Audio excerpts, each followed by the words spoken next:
Hey you, selamat pagi, siang, sore, malam dimanapun kalian berada. Selamat datang di channel Zaman Update, channel yang membahas tentang peristiwa yang hangat, segar, bugar, dan semangat untuk kita bahas.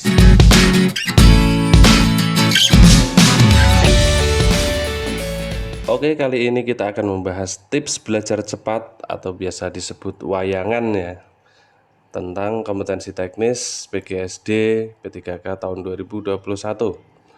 Apa yang akan kita bahas kali ini? Yang pertama adalah tentang pedagogik. Pedagogiknya itu teori belajar, model pembelajaran, penilaian, dan kesulitan belajar. Selanjutnya yang kedua yaitu profesional, ada beberapa macam mata pelajaran ya. Matematika, IPA, IPS, Bahasa Indonesia, dan PKN.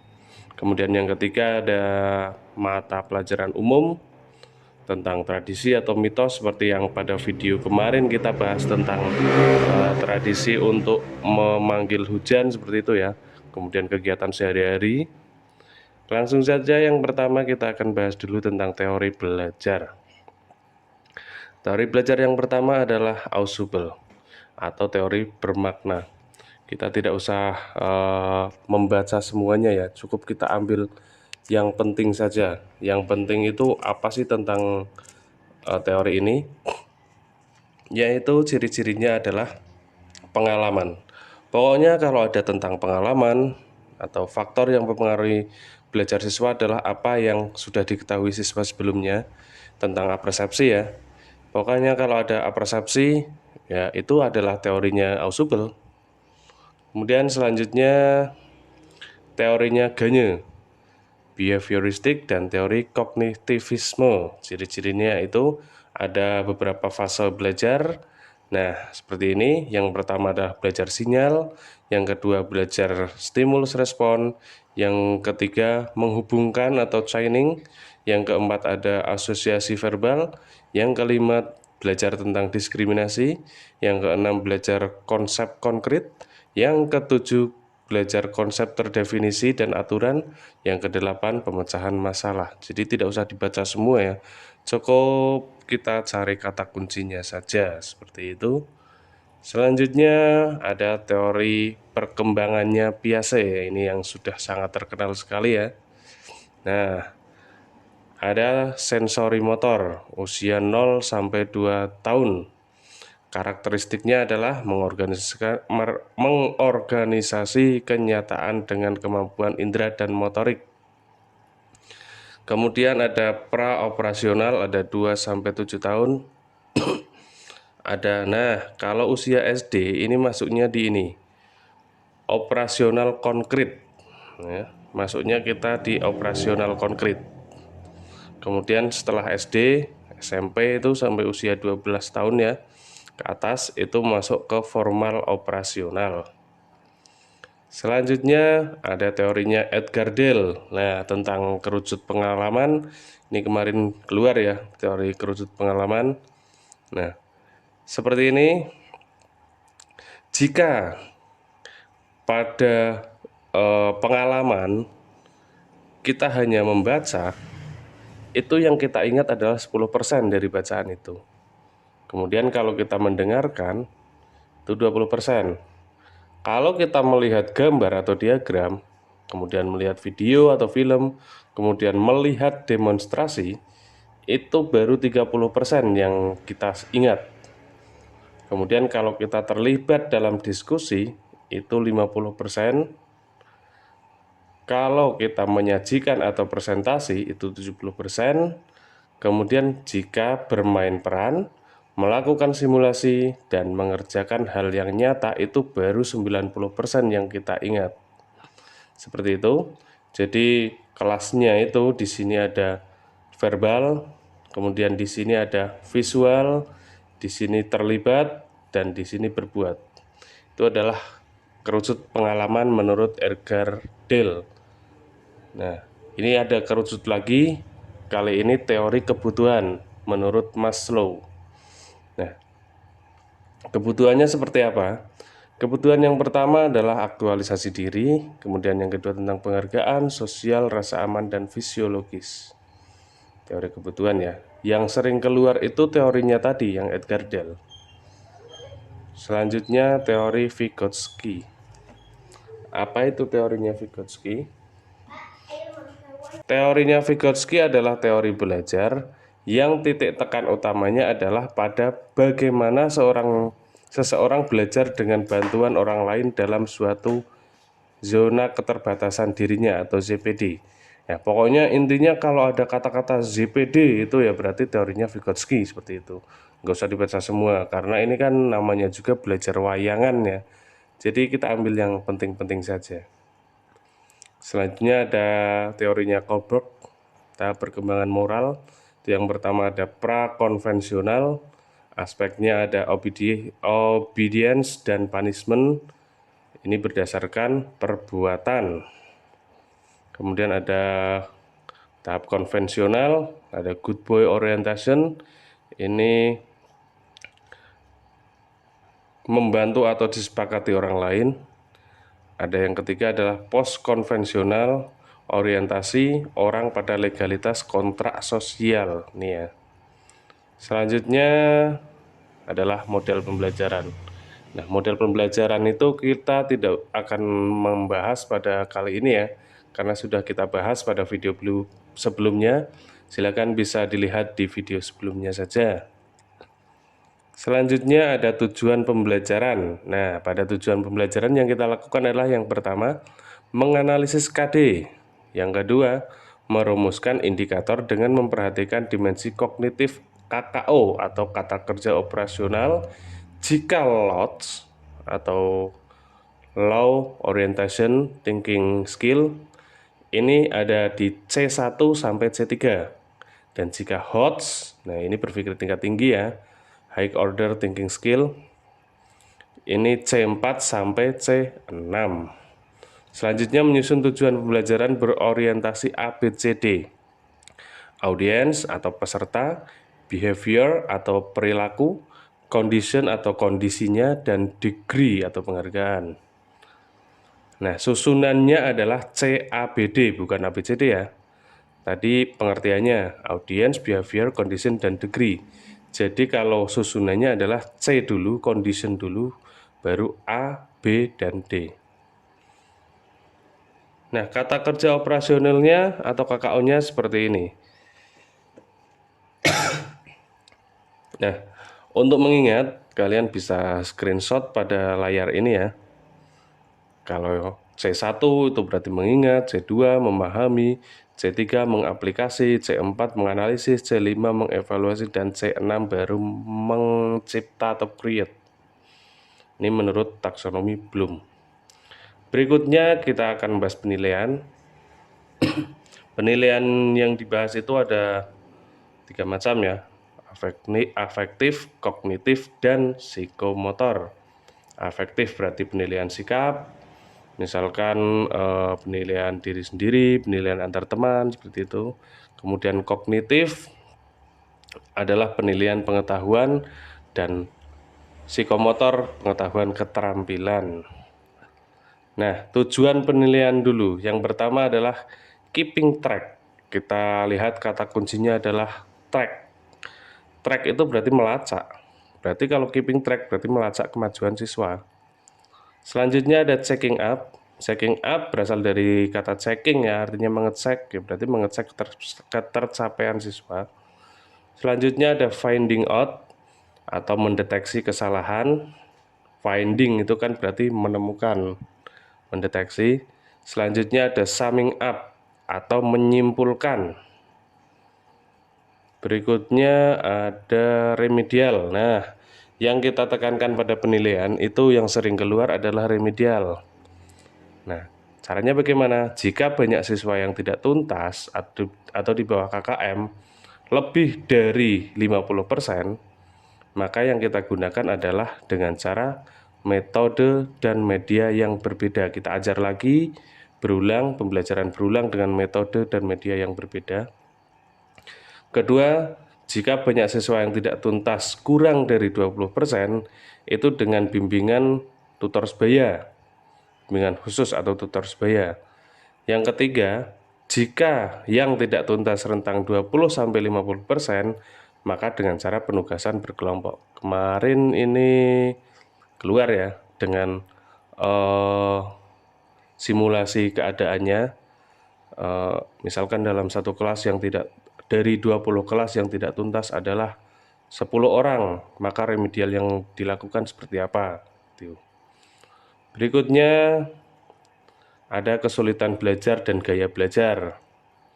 Kesulitan belajar itu ada disleksia atau membuat penderitanya kesulitan mengolah bahasa menjadi ucapan. Ada disgrafia, adalah gangguan yang mengolah bahasa menjadi tulisan.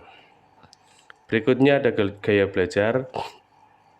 Gaya belajar dibagi menjadi 3 ya. Yang pertama auditory, atau siswa tersebut lebih suka mendengarkan musik ketika belajar atau lebih paham belajar dengan suara. Yang kedua visual, yaitu lebih paham menggunakan gambar. Yang ketiga kinestetik, siswa tersebut akan lebih mudah belajar jika terus bergerak atau aktif ya. Berikutnya ada matematika. Matematika sebagian juga kita bahas pada video sebelumnya ya. Yang pertama operasi hitung tidak usah dibahas lagi, karena ya intinya cara mengerjakan operasi hitung itu seperti apa, cukup dikurung ini saja. Intinya kalau perkalian, pengurangan, pembagian, berarti yang dikerjakan dulu adalah perkalian, kemudian pembagian, baru dikurangkan, seperti itu. Selanjutnya ada min, median, dan modus. Min itu rata-rata, median itu nilai tengah, modus itu nilai yang sering keluar. Contohnya seperti ini ya. Suatu kumpulan data berupa nilai matematika sekelompok siswa adalah 7, 3, 5, 6, 7, 3, 4, dan 2. Tentukan min, median, dan modus dari kumpulan data tersebut. Jawab. Min, cara mengerjakannya adalah jumlah datanya ada berapa. Ini dijumlah ya. Kemudian banyak datanya berapa? Berarti 0,22. Selanjutnya ada median. Median ini seharusnya urutkan dulu ya. 2, 3, 3, 4, 5, 6, 7, 7. Mediannya yaitu yang di tengah. Modus adalah nilai yang sering keluar. Selanjutnya membaca diagram, tabel, dan grafik. Nah, misalkan ada grafik seperti ini. Cara membacanya adalah panen dengan jumlah tersebar terjadi pada tahun 2000, yaitu terbesar maksudnya. Panen dengan jumlah terbesar terjadi pada tahun 2000. Kita lihat 2000 sebanyak 50 ton. Ini ya, 5020 ton. Selanjutnya panen dengan jumlah terkecil pada tahun 1998, yaitu sebanyak 30 ton. Pokoknya kita membaca yang sesuai dengan diagram. Selanjutnya ada luas keliling bangun datar. Ini bisa dilihat sendiri, persegi seperti itu, persegi panjang seperti itu, bisa di screenshot ya. Selanjutnya ada bangun ruang. Nah, bangun ruang juga seperti itu. Volume, pokoknya intinya kalau volume itu ya luas alas kali tinggi. Volume dari kubus luas alas kali tinggi. Balok juga luas alas kali tinggi. Tabung juga luas alas kali tinggi. Intinya kalau bangun ruang itu volumenya adalah luas alas kali tinggi. Berikutnya debit. Volume, debit, dan waktu. Kalau saya biasa menyingkat dengan menghafalkan dengan kata-kata vokalis dewa seperti itu ya. Vo itu volume, D itu debit, W itu waktu, seperti itu. Selanjutnya ada perbandingan. Nah, perbandingan yang di sini yang membuat bingung itu adalah ada perbandingan senilai dan perbandingan berbalik nilai. Bedanya seperti apa? Nah, kita lihat senilai dulu. Contohnya seperti ini. Harga satu lusin buku tulis adalah 48.000. Berapa harga 6 buku tulis? Jawab. Satu lusin itu kan 12 buah. Satu lusin 12 ya. 12 buah itu harganya 48.000. Jika 6 buku harusnya lebih sedikit ya harganya. Cara mengerjakannya seperti ini. 12 dibagi 6 kali 48.000. Oh kok 12? Maksudnya 6 kali 48.000 dibagi 12. Ini perkalian silang ya. 6 bawah kali atas, atas kali bawah. Ketemunya 24.000. Jadi harga 6 buku adalah 24.000. Itu yang senilai. Kemudian berikutnya ada yang berbalik nilai. Sebuah mobil menghasilkan 4 liter bensin untuk menempuh jarak 80 km. Banyak bensin yang dibutuhkan untuk menempuh jarak 200 km adalah, caranya seperti apa? Nah, jika 4 liter itu ditempuh untuk 80 km, maka A liter untuk 200 km. Kita tinggal perkalian silang saja. 4 kali 200 dibagi 80. Nah, ketemunya 10 liter. Berikutnya IPA. Yang pertama adalah tentang cermin. Cermin datar. Nah, cermin datar menghasilkan dua macam bayangan, yakni bayangan nyata dan bayangan maya. Berfungsi sebagai alat bantu pembiasan cahaya, periskop, serta peralatan lainnya. Nah, ini fungsinya dalam kehidupan ya. Kemudian cermin cekung.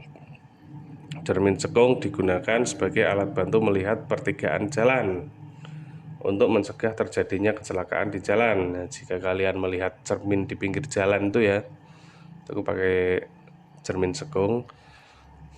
Sifatnya adalah maya, tegak diperbesar. Yang kedua nyata, terbalik diperbesar. Yang ketiga nyata, terbalik diperkecil. Yang keempat nyata, terbalik dan sama besar. Ketiga, cermin cembung. Cermin cembung digunakan pada spion mobil. Sifatnya adalah maya, tegak diperkecil. Cermin itu kalau kemarin itu keluarnya adalah penerapannya dalam kehidupan sehari-hari. Misalnya ini ya, datar untuk pembiasan cahaya, cekung untuk alat bantu melihat pertigaan jalan, cembung untuk spion. Nah, seperti itu misalkan. Berikutnya ada siklus hidup. Nah, ini ya, ada siklus hidup sempurna dan tidak sempurna. Kalau kecoa tidak sempurna, lalat sempurna, kupu-kupu sempurna, katak sempurna. Ini sudah saya jelaskan di video sebelumnya ya. Jadi yang perlu diingat, kalau HOTS itu tidak, urutannya tidak pasti seperti ini. Telur, larva, pupa, imago. Nah, yang tidak mesti seperti ini ya. Bisa juga dimulai dari pupa. Pupa dulu, kemudian imago, kemudian telur, larva. Bisa dimulai dari larva. Larva, pupa, imago, baru telur, seperti itu. Pokoknya intinya ini muter. Namanya juga siklus muter. Berikutnya fotosintesis. Fotosintesis. Nah, yang perlu dilihat seperti ini ya. Pada xilem itu dibutuhkan karbon dioksida dan air. Kemudian prosesnya dibantu dengan cahaya matahari dan klorofil. Kemudian pada phloem akan menghasilkan glukosa atau zat gula dan oksigen, seperti itu. Selanjutnya ada perubahan energi, tidak usah kita bahas ya. Ada listrik menjadi kalor, listrik menjadi gerak dan lain sebagainya, itu saya kira sudah paham. Berikutnya ada langkah menggunakan mikroskop. Ini kemarin juga keluar, yaitu memasang lensa okuler, memasang makrometer, memutar lensa objektif, mengatur kondensor, memutar cermin ke arah sumber cahaya, meletakkan preparat di atas meja benda. Posisi lensa objektif tepat berada di atas preparat, dan selanjutnya memutar makrometer. Itu langkah menggunakan mikroskop. Berikutnya gaya. Macam-macam gaya, ada gaya pegas, gaya listrik, gaya gesek, dan lain-lain ya. Kemudian rumusnya seperti ini. Ada F, M, A. F itu gaya, satuannya Newton. M itu massa, satuannya kilogram. A itu percepatan, satuannya meter per second kuadrat. Kemarin pada video sebelumnya sudah saya bahas ya contoh soalnya seperti itu. Kemudian selanjutnya ada kecepatan. Nah, kecepatan itu kalau saya lebih suka menggunakan singkatan seperti ini. JKW artinya jarak adalah kecepatan kali waktu. Kalau mencari kecepatan berarti ya jarak dibagi waktu. Mencari waktu ya jarak dibagi kecepatan, itu lebih mudah kalau menurut saya. Itu ya. Selanjutnya, nah, fungsi organ tubuh. Yang pertama, empedu, membantu menguraikan lemak. Yang kedua, kulit, melindungi organ tubuh. Ketiga, jantung, memompa darah. Keempat, fungsi hati, mengolah kandungan darah. Kelima, paru-paru, menyediakan oksigen atau O2. Keenam, fungsi otak sebagai pusat kendali saraf. Nah, itu ya. Kita ulangi seperti ini. Ya, fungsi empedu seperti ini, kulit, jantung, hati, paru-paru, dan otak. Berikutnya, kalor. Kita lihat saja simulasi gambar seperti ini. Silakan bisa di screenshot. Intinya, gambar ini menerangkan perpindahannya atau perubahannya. Nah, jika padat menjadi gas, maka ini memerlukan kalor, namanya menyublim. Gas menjadi cair, melepaskan kalor, namanya mengembun. Cair menjadi padat, namanya membeku, melepaskan kalor, dan seterusnya. Seperti ini ya, bisa dilihat sesuai arah panahnya. Selanjutnya ada perubahan benda. Perubahan benda itu ada dua macam, fisika dan kimia. Fisika itu adalah berubah secara fisik tanpa mengubah struktur zatnya. Contoh, kain berubah menjadi baju. Es batu dari air, bahannya dari air maksudnya. Tepung dari beras, seperti itu. Secara fisiknya berubah ya. Kalau kimia itu menghasilkan zat baru atau tidak dapat dikembalikan lagi. Contoh, pembusukan. Nah, pembusukan kan kalau sudah busuk ya ada zat baru kan, tidak bisa dikembalikan lagi menjadi buah yang utuh. Karatan, kemudian pembakaran, seperti itu. Berikutnya, nah ini teori roller coaster kemarin juga keluar seperti ini, misalkan gambarnya ya. Keterangannya, nah ini A, gambar A itu energi potensialnya maksimal, tetapi energi kinetiknya 0. Jadi ketika di A itu akan mengubah dari energi potensial menjadi energi kinetik, turun ke bawah sampai di B. Kalau di B ini kebalikannya, energi potensialnya yang 0, energi kinetiknya yang maksimal. Dari B kemudian menuju ke C, ini diubah dari energi kinetik diubah menjadi energi potensial. Intinya kalau di atas itu yang maksimal adalah energi potensial, kalau di bawah yang maksimal adalah energi kinetik, seperti itu. Itu kemarin keluar ya. IPS. Yang pertama, negara pendiri ASEAN. Ini ada tokoh-tokohnya ya. Indonesia ada Malik, Malaysia Tun Abdul Razak, Singapura Raja Ratnam, 4 Filipina Narcisco Ramos, Thailand Tanat Koman. Nah, itu bisa dihafalkan. Selanjutnya ada pertempuran. Nah, ini juga kemarin keluar, ada 5 pertempuran yang terkenal. Yang pertama adalah pertempuran Ambarawa, tokohnya adalah Sudirman. Terjadi pada 15 Desember 1945. Kemudian tanggal tersebut sekarang dijadikan sebagai Hari Juang Kartika bagi TNI AD. Selanjutnya pertemuan Surabaya, ini tokohnya adalah Bung Tomo. Terjadi pada 10 November 1945. Nah, sekarang tanggal tersebut ditetapkan menjadi Hari Pahlawan. Kemudian ada pertempuran Bandung Lautan Api, tokohnya adalah Muhammad Toha. Pada tanggal 23 sampai 24 Maret 1946, para pejuang menyerbu pos-pos sekutu dan membumi hanguskan kota Bandung. Nah, peristiwa itulah yang disebut dengan Bandung Lautan Api. Selanjutnya ada pertempuran Medan Area. Ini terjadi pada tanggal 13 Oktober 1945. Terjadi pertempuran yang dikenal dengan nama Medan Area. Selanjutnya yang terakhir kita bahas adalah pertempuran Puputan Margarana atau perang habis-habisan. Tokohnya I Gusti Ngurah Rai. Peperangan terjadi pada tanggal 20 November 1946 dini hari sampai dengan siang hari, semalam full ya ini ya. Dan akhirnya I Gusti Ngurah Rai tewas. Ini adalah pertempuran besar. Sebetulnya masih banyak lagi ya, tapi yang keluar itu sekitaran ini kemarin. Berikutnya ada dampak negatif konversi lahan pertanian menjadi lahan industri, ini juga keluar. Ada berkurangnya produksi pangan, berkurangnya area resapan air, timbulnya pengangguran, terjadinya kerusakan ekosistem, timbulnya pencemaran lingkungan.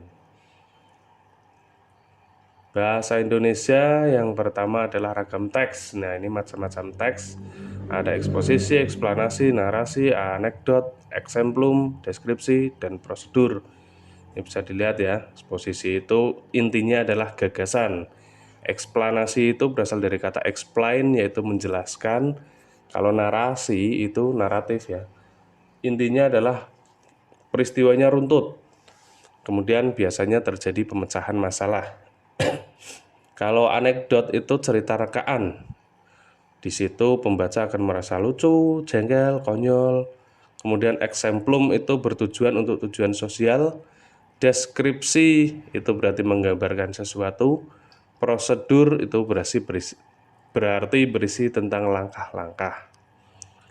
Berikutnya ada daftar pustaka. Nah, itu ya cara membuat daftar pustaka. Itu John F itu adalah nama depan malah. Nah, nama belakangnya ditaruh di depan. Knight itu nama belakang. Kemudian dipisahkan titik, tahun, kemudian titik lagi. Nah, ini ada judul bukunya adalah Family Medical Care Volume 4. Nah, kalau ada bahasa asing, ini kan bahasa Inggris ya. Bahasa asing itu kita cetak miring atau cetak tebal. Kemudian kasih tanda titik pemisah, kemudian kotanya Bandung, dan selanjutnya penerbitnya Indonesia Publishing House. Seperti itu. Selanjutnya teks prosedur ini juga keluar. Nah, contoh di sini kita contohkan membuat bubur kacang hijau. Kalau kemarin itu ada yang keluar cara membuat rendang seperti itu. Pokoknya intinya ini tentang teks prosedur. Berikutnya ada ide pokok. Nah, ini cara menentukan ide pokok ya. Ide pokok itu kalau biasanya saya menggunakan kata-kata ABC. Dan ide pokok itu bisa tersurat atau tersirat. Kalau tersurat berarti tertulis di kalimat itu. Kalau tersirat berarti tidak tertulis tapi maknanya sama. ABCD, ABCD. ABC itu adalah A ada di awal paragraf, B itu ada di belakang, dan C itu campuran. Kita lihat. Yang pertama adalah jika berada di awal paragraf atau biasa disebut dengan paragraf deduktif. Nah, caranya bagaimana? Kita fokus pada kalimat kedua saja. Kalimat kedua, jika pada kalimat kedua ada kata yang diulangi dari kalimat utama, nah, kemudian ada kata rujukan ini, itu, tersebut, kemudian terdapat kata ganti orang, ada mereka, ianya, maka kemungkinan besar itu inti kalimatnya itu ada di awal paragraf atau kalimat pertama ya biasanya. Contohnya seperti ini. Pada prinsipnya karya sastra harus dikembalikan pada tujuan akhirnya, yakni kemanusiaan. Para sastrawan sebagai kreator langsung dalam proses itu. Semestinya tidak hanya duduk berdiam menikmati suatu pergolakan yang menyangkut nasib bangsa atau menyangkut insan sesamanya. Para sastrawan pun tidak boleh lelap dalam lamunan penuh bunga, mengingkari kenyataan yang ada pada sekelilingnya. Sementara itu, kehidupan di sekitarnya penuh jeritan kelaparan, kesengsaraan, dan penindasan. Kita fokus pada kalimat kedua. Kalimat kedua ini kalimat pertama sampai sini ya. Kemudian kalimat kedua, para sastrawan sebagai kreator langsung dalam proses itu semestinya tidak hanya duduk berdiam menikmati suatu pergolakan yang menyangkut nasib bangsanya atau menyangkut insan sesamanya. Ini ada kata-kata itu, ya, ada kata rujukan ini itu tersebut. Berarti kemungkinan besar kalimatnya, kalimat utamanya ada di kalimat pertama. Ini berarti disebut paragraf deduktif. Sama juga di kalimat induktif itu juga ada ciri-cirinya. Ciri-cirinya adalah lihat langsung kalimat paling belakang. Jika terdapat simpulan yang ditandai dengan konjungsi, oleh karena itu, oleh sebab itu, dengan demikian, jadi, bahkan, itu bisa dibilang ya, sebagian besar membuktikan bahwa kalimat utamanya ada di akhir atau induktif. Contohnya seperti ini. Nah ini ya, kalimatnya seperti ini, tidak usah dibaca. Intinya di kalimat paling belakang itu ada kata-kata dengan demikian. Nah itu kemungkinan besar ini adalah merupakan paragraf induktif. Berikutnya pada PKN itu kemarin yang keluar adalah simbol dan makna Pancasila. Kita lihat gambar ini ya. Ini yang dilihat yang ini aja. Sila pertama ketuhanan yang Maha Esa. Nah, pengertiannya ini. Sila kedua pengertiannya ini. Ketiga pengertiannya ini. Keempat pengertiannya ini. Seperti itu. Bisa di screenshot ya. Selanjutnya ada makna simbol Pancasila. Nah ini juga kemarin keluar. Arti bintang artinya adalah cahaya yang dipancarkan Tuhan kepada umat manusia. Arti rantai berarti saling mengaitkan hubungan antara umat manusia. Pohon beringin tempat berteduh dan aman. Pohon. Keempat ada kepala banteng. Banteng itu kan binatang yang suka berkumpul. Berarti artinya kepala banteng itu adalah berdiskusi dan bermufakat karena membuat orang-orang berkumpul ya. Kalau berkumpul biasanya kan berdiskusi seperti itu. Itu kata makna simbol Pancasila ini ya. Yang kelima, arti padi dan kapas itu melambangkan makanan, kapas melambangkan pakaian. Selanjutnya ada makna pembukaan UUD, hak dan kewajiban, makna proklamasi. Ini bisa dicari tahu sendiri karena sudah sering dibahas nih ya. Selanjutnya ada status warga negara Indonesia. Yang pertama, status dengan menganut asas ius sanguinis atau asas keturunan. Contohnya seperti ini. Seseorang dilahirkan di negara A, sedangkan orang tuanya berkewarganegaraan negara B, maka ia adalah warga negara B karena ini asas keturunan ya. Jadi kalau orang tersebut menganut asas ius sanguinis, maka kewarganegaraan anak selalu mengikuti kewarganegaraan orang tuanya tanpa memperhatikan di mana anak itu lahir. Langsung seperti orang tuanya. Kemudian ada asas ius soli atau tempat kelahiran. Nah, kalau tempat kelahiran seorang dilahirkan di negara B sedangkan orang tuanya berwarga negaraan A, maka ia adalah warga negara B karena lahir di negara B ya. Tidak mengikuti orang tuanya tapi lahirnya di negara B. Jadi menurut asas ini kewarganegaraan seorang tidak terpengaruh oleh kewarganegaraan orang tuanya karena yang menjadi patokan adalah tempat kelahirannya. Kemudian ada lagi kata apatrid. Apatrid itu berarti tidak memiliki kewarganegaraan.